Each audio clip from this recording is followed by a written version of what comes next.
Kilala nyo ba siya? Siya si Attorney Joel Chua. At kung napansin ninyo sa apelyido pa lang, ay hindi na maitatanggi na mayroong dugong Tsino ang nananalaytay sa kanya. Pero wag ka, dahil siya ang magpapatunay na hindi lahat ng may lahing Tsino sa bansang ito ay sumasang-ayon sa mga gawain ng mga komunistang partido. Pero bakit nga ba dapat pa nating kilalanin ang klase ng mga Tsino na nagiging banta sa bansang ito? Kamakailan kasi nang lumabas ang issue patungkol sa pagdagsa ng mga Chinese students sa Cagayan ay maraming Pilipino na rin ang humiling na imbestigahan din ang Metro Manila kung saan narito ang may pinakamaraming lahi ng mga Tsino sa bansang ito na maaaring maging daan sa galit ng mga Pilipino para sa lahat ng may lahing Tsino sa bansang ito, which is hindi natin dapat hayaang mangyari dahil ang ilang Tsinoy ay kakampi pa rin ng mga Pilipino, gaya na lamang nitong si Attorney Joel Chua. Ipinanganak at lumaki sa Quiapo, Manila, na sa kasalukuyan ay isa ng kongresista at isa sa mga bumabatikos kay BP Sara, kung saan ayon dito kay Attorney Joel Chua na kasalukuyang kongresista ng 3 distrito ng Manila, ay hindi maaari na hayaan lang ni BP Sara na batikusin lang ng batikusin ng kanyang pamilya ang Pangulong Marcos, gayong miyembro siya ng gabinete nito, at sinabi rin nito na kung disente siyang tao ay magbitiw na lang siya sa gabinete dahil kontra naman ang pamilya niya sa administrasyon. Dagdag pa niya, wala naman siyang nagagawa sa DepEd. Ayaw din niyang magkomento hinggil sa panghaharas sa ating Navy at Coast Guard sa West Philippine Sea. Mas matimbang ba ang China sa kanya? Tanong ni Chua. Ito ay isang malinaw na pahayag ng isang tunay na Pilipino, isang katibayan na hindi lahat ng mga Chinoy o Chinese Filipino na naninirahan sa syudad na ito ay kalaban ng ating gobyerno dahil ang tunay na kalaban natin ay ang komunistang partido ng China, kung saan ang kakampi nila sa bansang ito ay ang ilang mga Tsino na ipinadala nila sa bansang ito para mag-aral, magnegosyo at magtrabaho upang palakasin ang kanilang impluwensya sa bansang ito, kabilang na ang ilang Tsinoy na pumapanig sa China dahil sa mga pansariling interes nila. Kaya't bagamat marami nga ang mga Chinese sa Metro Manila, ay mas nakababahala ang mga Chinese sa ibang bahagi ng bansang ito, gaya na lamang ng pagkakabuo ng Chinatown sa Davao City sa ilalim ng pamumuno noon bilang mayor ng Davao na si Rodrigo Roa Duterte, kung saan ang pagkakatatag nito ay may kinalaman sa impluwensya ng komunistang partido. Hindi ito kagaya ng Chinatown sa Manila na sa panahon pa lamang ng Kastila ay nandirito na,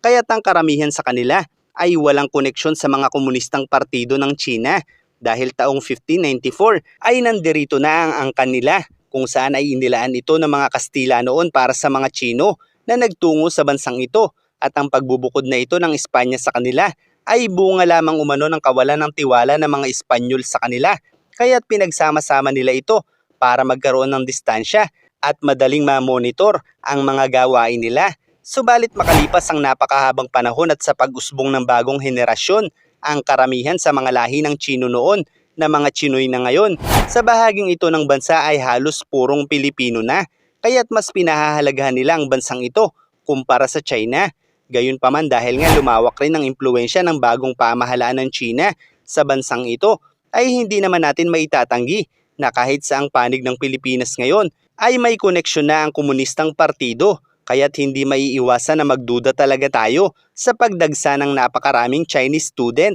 sa bansang ito. Lalo pa at ang bagong pagdagsa ng mga estudyanteng ito ay nangyari sa ilalim ng panunungkulan ni BP Sara Duterte bilang sekretary ng DepEd ng pamahalaang ito, at dahil sa patuloy na panghaharas ng Partidong Komunista sa ating mga mangingisda, marino at mga sundalo, ay nanatiling tikom ang bibig ng ating Vice Presidente, kung saan ang kanyang ama na dating presidente ay halos nagpakatuta na noon sa China at patuloy binabatikos ang administrasyong ito na nakadaragdag ng suporta para sa komunistang partido. Kaya't malinaw na posibleng banta talaga ang pagdagsa ng mga Chinese nationals sa bansang ito, kabilang na ang lahat ng Chinese nationals sa bansa na may koneksyon sa komunistang partido.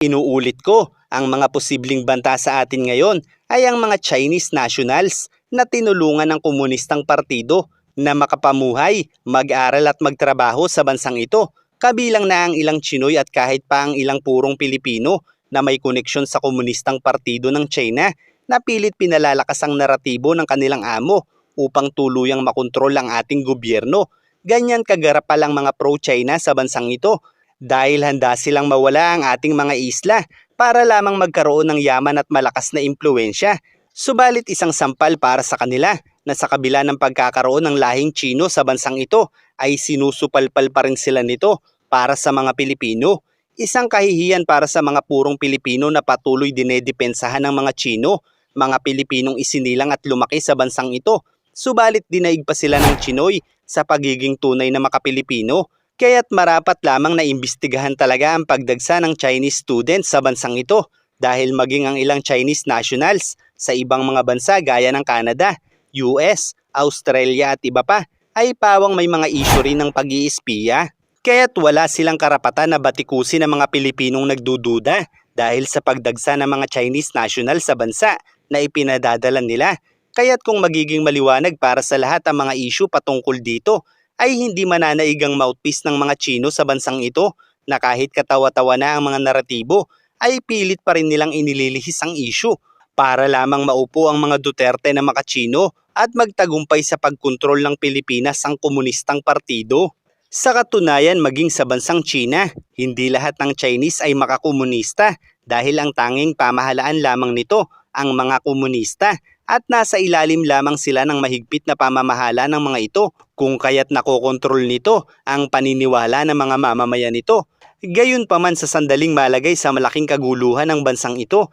ay tiyak ang mamamayan din nito ang magpapabagsak sa kanilang kasalukuyang gobyerno. Sa China kasi ay halos kontrolado ng Partidong Komunista ang mga balitang ipinalalabas sa bansa nila kaya't nananatiling walang alam sa tunay na kaganapan ang mamamayan nila. Gaya na lamang ng YouTube na nakaban sa bansang ito na kung may access lamang ang lahat ng mga Tsino ay tiyak matagal nang nagkagulo sa bansang ito dahil sa garapalang pamamalakad ng China. Gaya na lamang ng paulit-ulit na naratibo nila na tayo ang nagpapalala ng tensyon sa bahaging ito ng mga isla kung saan ay hindi malinaw para sa karamihan ng mamamayan ng China na ang kanilang pamahalaan mismo ang nagsisimula ng gulo sa katubigang ito dahil hindi nakararating sa kanila ang tunay na naratibo sa mga kaganapang nangyayari sa labas ng bansa nito. Kaya't bukod tangi sa kanilang bansa lamang halos, walang mamamayan ang bumabatikos sa panlabas na pulisiya ng kanilang gobyerno dahil kung meron man, ay tiyak nasa labas na bahagi lamang ito ng China kung saan ang pagsisiwalat nila ay hindi pa rin nakararating sa mainland ng China. Kaya't kung magiging maliwanag para sa lahat ang mga issue patungkol dito ay hindi mananaig ang mouthpiece ng China sa bansang ito na kahit katawa-tawa na ang mga naratibo ay pilit pa rin nilang inililihis ang issue para lamang maupo ang mga Duterte na maka-Tsino at magtagumpay sa pagkontrol ng Pilipinas ang komunistang partido.